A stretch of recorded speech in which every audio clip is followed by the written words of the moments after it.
یہ کوئی معمولی چیز نہیں، درود پاک پڑھنے سے اللہ کریم بندے کے درجات بلند کرتے ہیں۔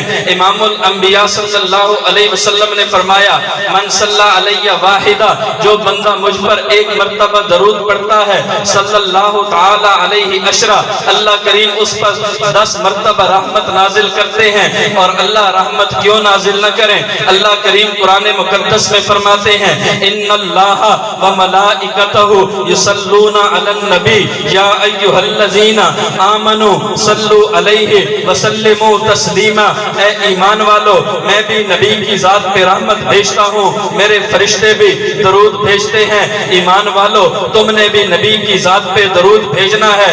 جب اللہ کے نبی صلی اللہ علیہ وسلم نے یہ آیت مبارکہ اپنے صحابہ کے سامنے بیان کی، حدیث مبارکہ میں ہے ایک صحابی رسول فرمانے لگے اے اللہ کے نبی صلی اللہ علیہ وسلم، سلام بھیجنے کا طریقہ تو آپ نے ہمیں بتا دیا ہے، ہم نماز میں تشہد میں آپ پہ سلام پڑھتے ہیں السلام علیکہ ایھا النبی ورحمۃ اللہ وبرکاتہ، ہم ان الفاظ کے ساتھ آپ پہ سلام پڑھتے ہیں، سلام پڑھنے کا طریقہ تو ہمیں معلوم ہے، اے اللہ کے نبی صلی اللہ علیہ وسلم ہمیں بتا دیجئے آپ کی ذات پہ ہم نے درود کیسے پڑھنا ہے۔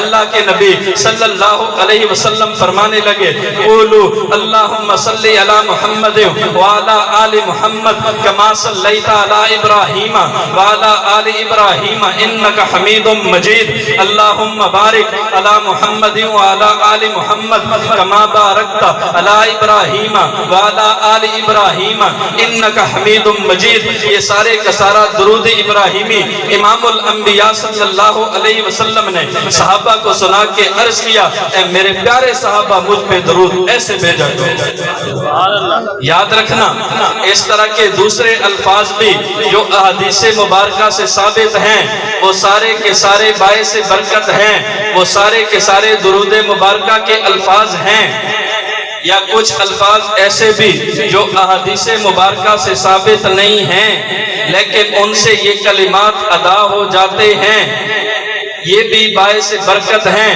لیکن فقہاء نے مسئلہ لکھا ہے سب سے بہتر درود پاک وہ ہے جس کے الفاظ بھی، جس کا مفہوم بھی اللہ کے نبی صلی اللہ علیہ وسلم سے ثابت ہو، اور صحابہ کو جو طریقہ اللہ کے نبی نے درود پڑھنے کا بتایا وہ درود ابراہیمی پڑھ کے سنایا، معلوم ہوا درود ابراہیمی تمام درودوں کا سردار ہے۔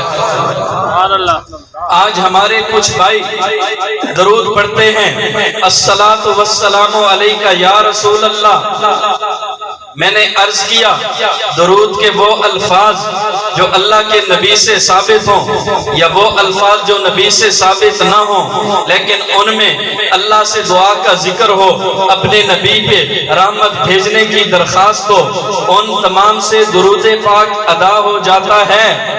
لیکن بعض درود ایسے ہیں جس کے لیے مقام متعین ہیں، یاد رکھنا الصلاۃ والسلام علیکہ یا رسول اللہ درود ہے، ہم مانتے ہیں، ہم پڑھتے ہیں، لیکن اس کا مقام ہمارا ملک پاکستان نہیں، اس کا مقام اذان سے پہلے پڑھنا نہیں، اس کا مقام روضہ رسول ہے۔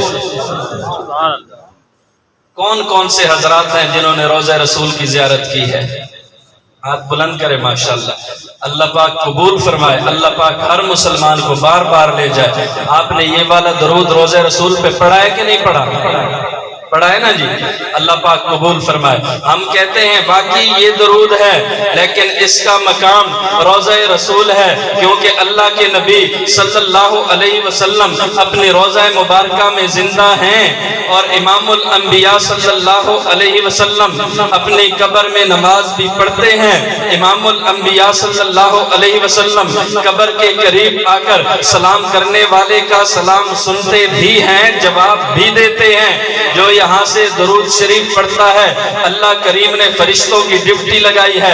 امام الانبیاء صلی اللہ علیہ وسلم نے فرمایا الا ان للہ ملائکۃ سیاحین فی الارض یبلغونی عن امت السلام، اللہ کریم نے بہت سارے فرشتے مقرر کیے ہیں جو زمین میں سیر و سیاحت کرتے ہیں، جو زمین میں گھومتے اور پھرتے ہیں۔ جب مسلمان نبی کی ذات پہ درود پڑھتے کرتے ہیں وہ درود کا تحفہ لے کر نبی کے روزے پہ حاضر ہوتے ہیں۔ اور امام الانبیاء صلی اللہ علیہ وسلم نے فرمایا ما من احد یسلم علی الا رد اللہ علی روحی فارد علیہ السلام۔ جب کوئی مسلمان میرے اوپر درود شریف پڑھتا ہے میری روح چونکہ تجلیات الہیہ میں مستغرق ہوتی ہے، اللہ کریم میری روح کو اس درود پڑھنے والے کی طرف متوجہ فرما دیتے ہیں، فارد علیہ السلام، میں اس کے سلام کا جواب دیتا ہوں۔